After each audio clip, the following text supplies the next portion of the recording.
सावन पूर्णिमा व्रत कथा। श्रावण पूर्णिमा के दिन चंद्रमा अपनी पूर्ण कलाओं के साथ होता है, अतः इस दिन पूजा उपासना करने से चंद्रदोष से मुक्ति मिलती है। श्रावण पूर्णिमा का दिन दान और पुण्य के लिए महत्वपूर्ण होता है, अतः इस दिन स्नान के बाद गाय आदि को चारा खिलाना, चींटियों मछलियों आदि को दाना खिलाना चाहिए। इस दिन गोदान का बहुत महत्व होता है। श्रावणी पर्व के दिन जनेऊ पहनने वाले हर धर्मावलंबी मन वचन और कर्म की पवित्रता का संकल्प लेकर जनेऊ बदलते हैं। ब्राह्मणों को यथाशक्ति दान देकर भोजन कराया जाता है। इस दिन भगवान विष्णु और लक्ष्मी की पूजा का विधान होता है। विष्णु लक्ष्मी के दर्शन से सुख, धन और समृद्धि की प्राप्ति होती है।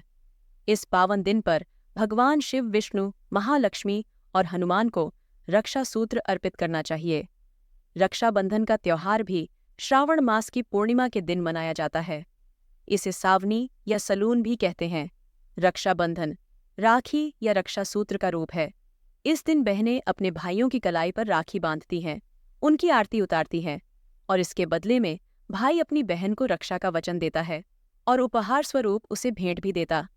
अब आइए श्रवण करते हैं सावन पूर्णिमा व्रत कथा, जिसे भगवान श्री कृष्ण जी ने स्वयं मैया यशोदा जी को सुनाया था। द्वापर युग में एक समय की बात है कि यशोदा जी ने कृष्ण से कहा, हे कृष्ण, तुम सारे संसार के उत्पन्नकर्ता, पोषक और उसके संहार करता हो। आज कोई ऐसा व्रत मुझसे कहो जिसके करने से मृत्युलोक में स्त्रियों को विधवा होने का भय ना रहे और यह व्रत सभी मनुष्यों की मनोकामनाएं पूर्ण करने वाला हो। श्री कृष्ण कहने लगे, हे माता, तुमने अति सुंदर प्रश्न किया है। मैं तुमसे ऐसे ही व्रत को सविस्तार कहता हूँ। सौभाग्य की प्राप्ति के लिए स्त्रियों को 32 पूर्ण मासियों का व्रत करना चाहिए। इस व्रत के करने से स्त्रियों को सौभाग्य, संपत्ति मिलती है। यह व्रत अचल सौभाग्य देने वाला और भगवान शिव के प्रति मनुष्य मात्र की भक्ति को बढ़ाने वाला है। यशोदा जी कहने लगी, हे कृष्ण, सर्वप्रथम इस व्रत को मृत्युलोक में किसने किया था, इसके विषय में विस्तार पूर्वक मुझसे कहो। श्री कृष्ण जी कहने लगे कि इस भूमंडल पर एक अत्यंत प्रसिद्ध राजा, चंद्रहास से पात अनेक प्रकार के रत्नों से परिपूर्ण कातिका नाम की एक नगरी थी। वहां पर धनेश्वर नाम का एक ब्राह्मण था और उसकी पत्नी अति सुशीला रूपवती थी। दोनों ही उस नगरी में बड़े प्रेम से रहते थे। घर में धन धान्य आदि की कमी नहीं थी। उन्हें एक बड़ा दुख था कि उनकी कोई संतान नहीं थी। इस दुख से वह अत्यंत दुखी रहते थे। एक समय एक बड़ा तपस्वी योगी उस नगरी में आया। वह योगी उस ब्राह्मण के घर को छोड़कर अन्य सब घरों से भिक्षा लाकर भोजन किया करता था, लेकिन रूपवती से वह भिक्षा नहीं लिया करता था। उस योगी ने एक दिन रूपवती से भिक्षा न लेकर किसी अन्य घर से भिक्षा लेकर गंगा किनारे जाकर भिक्षा को प्रेमपूर्वक खा रहा था कि धनेश्वर ने योगी का यह सब कार्य किसी प्रकार से देख लिया। अपनी भिक्षा के अनादर से दुखी होकर धनेश्वर योगी से बोला, महात्मा, आप सब घरों से भिक्षा लेते हैं परंतु मेरे घर की कभी भी नहीं लेते, इसका कारण क्या है? योगी ने कहा कि नेह संतान के घर की भीख पति के अन्न के तुल्य होती है और जो पतों का अन्न खाता है वह भी पतित हो जाता है। चूंकि तुम नेह संतान हो, पतित हो जाने के भय से मैं तुम्हारे घर की भिक्षा नहीं लेता हूँ। धनेश्वर यह बात सुनकर अपने मन में बहुत दुखी हुआ और हाथ जोड़कर योगी के पैरों पर गिर पड़ा तथा आर्त भाव से कहने लगा, हे महाराज, यदि ऐसा है तो आप मुझको पुत्र प्राप्ति का उपाय बताइए। आप सर्वज्ञ हैं, मुझ पर अवश्य ही यह कृपा कीजिए। धन की मेरे घर में कोई कमी नहीं, परंतु मैं पुत्र न होने के कारण अत्यंत दुखी हूँ। आप मेरे इस दुख का हरण करें, आप सामर्थ्यवान है। यह सुनकर योगी कहने लगे, हे ब्राह्मण, तुम चंडी की आराधना करो। घर आकर उसने अपनी पत्नी से सब वृतांत कहा और स्वयं तप के निमित्त वन में चला गया। वन में जाकर उसने चंडी की उपासना की और उपवास किया। चंडी ने 100वें दिन उसे स्वप्न में दर्शन दिया और कहा, हे धनेश्वर, जा, तेरे पुत्र होगा, परंतु वह 16 वर्ष की आयु में ही मृत्यु को प्राप्त हो जाएगा। यदि तुम दोनों स्त्री पुरुष 32 पूर्ण मासियों का व्रत विधि पूर्वक करोगे तो वह दीर्घायु होगा। जितनी तुम्हारी सामर्थ्य हो आटे के दिए बनाकर शिवजी का पूजन करना, परंतु पूर्णमासी को 32 जो जाने चाहिए प्रातःकाल होने पर इस स्थान के समीप ही तुम्हें एक आम का वृक्ष दिखाई देगा। उस पर तुम चढ़कर एक फल तोड़कर शीघ्र अपने घर चले जाना। अपनी पत्नी से सब वृतांत कहना। ऋतु स्नान के पश्चात वह स्वच्छ होकर श्री शंकर जी का ध्यान करके उस फल को खा लेगी। तब शंकर भगवान की कृपा से उसे गर्भ हो जाएगा। जब वह ब्राह्मण प्रातःकाल उठा तो उसने उस स्थान के पास ही एक आम का वृक्ष देखा, जिस पर एक अत्यंत सुंदर आम का फल लगा हुआ था। उस ब्राह्मण ने उस आम के वृक्ष पर चढ़कर उस फल को तोड़ने का प्रयत्न किया, परंतु वृक्ष पर कई बार प्रयत्न करने पर भी वह ना चढ़ पाया। तब तो उस ब्राह्मण को बहुत चिंता हुई और विघ्न विनाशक श्री गणेश जी की वंदना करने लगा। हे दयानिधे, अपने भक्तों के विघ्नों का नाश करके उनके मंगल कार्य को करने वाले, दुष्टों का नाश करने वाले, रिद्ध सिद्धि के देने वाले, आप मुझ पर कृपा करके इतना बल दे कि मैं अपने मनोरथ को पूर्ण कर सकूं। इस प्रकार गणेश जी की प्रार्थना करने पर उनकी कृपा से धनेश्वर वृक्ष पर चढ़ गया और उसने एक अति सुंदर आम का फल देखा। उसने विचार किया कि जो वरदान से फल मिला था वह यह है और कोई फल दिखाई नहीं देता।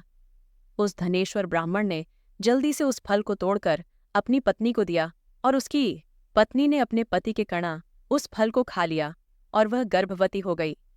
देवी जी की असीम कृपा से उसे एक अत्यंत सुंदर पुत्र उत्पन्न हुआ, जिसका नाम उन्होंने देवीदास रखा।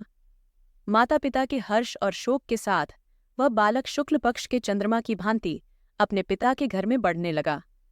भवानी की कृपा से वह बालक बहुत ही सुंदर, सुशील और विद्या पढ़ने में बहुत ही निपुण हो गया। दुर्गा जी की आज्ञा के अनुसार उसकी माता ने 32 पूर्णमासी का व्रत रखना प्रारंभ कर दिया था, जिससे उसका पुत्र बड़ी आयु वाला हो जाए। 1.25 वर्ष लगते ही देवीदास के माता पिता को बड़ी चिंता हो गई कि कहीं उनके पुत्र की इस वर्ष मृत्यु न हो जाए। इसलिए उन्होंने अपने मन में विचार किया कि यदि यह दुर्घटना उनके सामने हो गई तो वे कैसे सहन कर सकेंगे। अस्तु, उन्होंने देवीदास के मामा को बुलाया और कहा कि हमारी इच्छा है कि देवीदास 1 वर्ष तक काशी में जाकर विद्या अध्ययन करे और उसे अकेला भी नहीं छोड़ना चाहिए। इसीलिए तुम साथ में चलना और 1 वर्ष के पश्चात इसे वापस लौटा लाना। सब प्रबंध करके उसके माता पिता ने देवीदास को एक घोड़े पर बैठाकर उसके मामा को उसके साथ कर दिया, किंतु ये बात उसके मामा या किसी और से नहीं कही। धनेश्वर ने शपथ अपने पुत्र की मंगल कामना तथा दीर्घायु के लिए भगवती दुर्गा की आराधना और पूर्णमासियों का व्रत करना आरंभ कर दिया।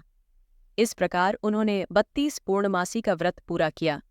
कुछ समय पश्चात एक दिन वह दोनों मामा और भांजा मार्ग में रात्रि बिताने के लिए किसी ग्राम में ठहरे हुए थे।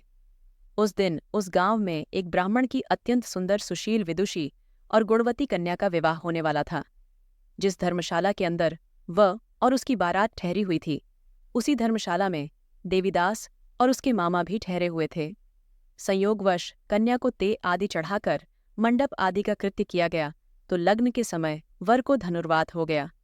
अस्तु वर के पिता ने अपने कुटुंबों से परामर्श करके निश्चय किया कि यह देवीदास मेरे पुत्र जैसा ही सुंदर है, मैं इसके साथ ही लग्न करा दूं और बाद में विवाह के अन्य कार्य मेरे लड़के के साथ हो जाएंगे। ऐसा सोचकर देवीदास के मामा से जाकर बोला कि तुम थोड़ी देर के लिए अपने भांजे को हमें दे दो, जिससे विवाह लग्न का सब कृत्य सुचारू रूप से हो सके। तब उसका मामा कहने लगा कि जो कुछ भी मधुपर्क आदि कन्यादान के समय वर को मिले वह सब हमें दे दिया जाए तो मेरा भांजा इस बारात का दूल्हा बन जाएगा।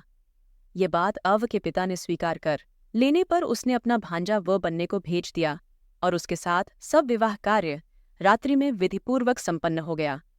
पत्नी के साथ वह भोजन ना कर सका और अपने मन में सोचने लगा कि ना जाने यह किसी स्त्री होगी।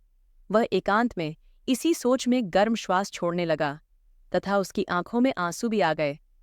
तब वधू ने पूछा कि क्या बात है, आप इतने उदासीन और दुखी क्यों हो रहे हैं? तब उसने सब बातें जो वर के पिता और उसके मामा में हुई थीं उसे बतला दी।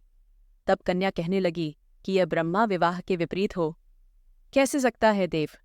ब्राह्मण और अग्नि के सामने मैंने आपको ही अपना पति बनाया है, इसलिए आप ही मेरे पति हैं।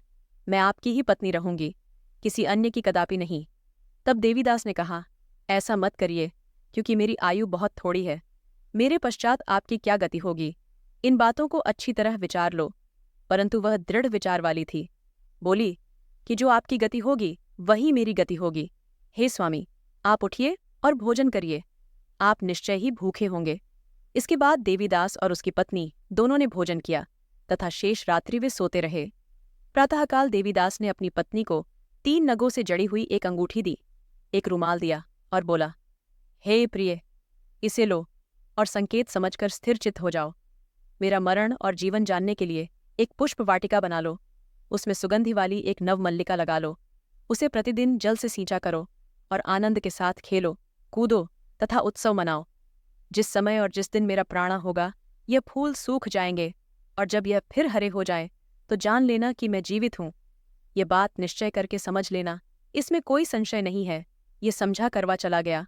प्रातःकाल होते ही वहां पर गाजे बाजे बजने लगे और जिस समय विवाह के कार्य समाप्त करने के लिए वर तथा सब बाराती मंडप में आए, तो कन्या ने वर को भलीभांति से देखकर अपने पिता से कहा कि यह मेरा पति नहीं है, मेरा पति वही है जिसके साथ रात्रि में मेरा पानी ग्रहण हुआ था।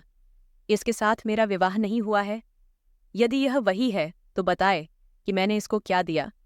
मधु और कन्यादान के समय जो मैंने भूषण दिए थे उन्हें दिखाए, तथा रात में मैंने क्या गुप्त बातें कही थीं वह सब सुनाए। पिता ने उसके कथनायगन श्री कृष्ण बोले, हे माता, इस प्रकार देवीदास काशी विद्यायन के लिए चला गया। जब कुछ समय बीत गया तो काल से प्रेरित होकर एक सर्प रात्रि के समय उसे डसने के लिए वहां पर आया।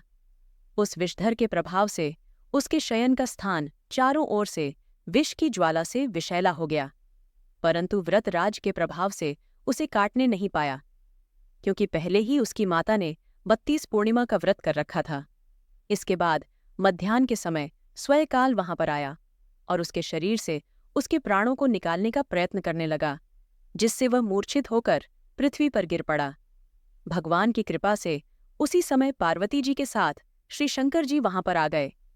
उसे मूर्छित दशा में देखकर पार्वती जी ने भगवान शंकर से प्रार्थना की कि हे महाराज, इस बालक की माता ने पहले 32 पूर्णिमा का व्रत किया था, जिसके प्रभाव से है भगवन, आप इसको प्राण दान दे। भवानी के कहने पर भक्तवत्सल भगवान श्री शिवजी ने उसे प्राण दान दे दिया। इस व्रत के प्रभाव से काल को भी पीछे हटना पड़ा और देवीदास स्वस्थ होकर बैठ गया। उधर उसकी स्त्री उसके काल की प्रतीक्षा किया करती थी। जब उसने देखा कि उस पुष्प वाटिका में पत्र पुष्प कुछ भी नहीं रहे, तो उसे अत्यंत आश्चर्य हुआ, और जब वह वैसे ही हरी हो गई तो उसने जान लिया कि वह जीवित हो गए हैं। यह देखकर वह बहुत प्रसन्न मन से अपने पिता के कहने लगी कि पिताजी, मेरे पति जीवित हैं, आप उन्हें ढूंढिए। जब 1.25 वर्ष व्यतीत हो गया तो देवीदास भी अपने मामा के साथ काशी से चल दिया। इधर उसे स्वस उसे ढूंढने के लिए अपने घर से जाने वाले ही थे कि वह दोनों मामा भांजा वहां पर आ गए। उसे आया देखकर उसका ससुर बड़ी प्रसन्नता के साथ अपने घर में ले आया।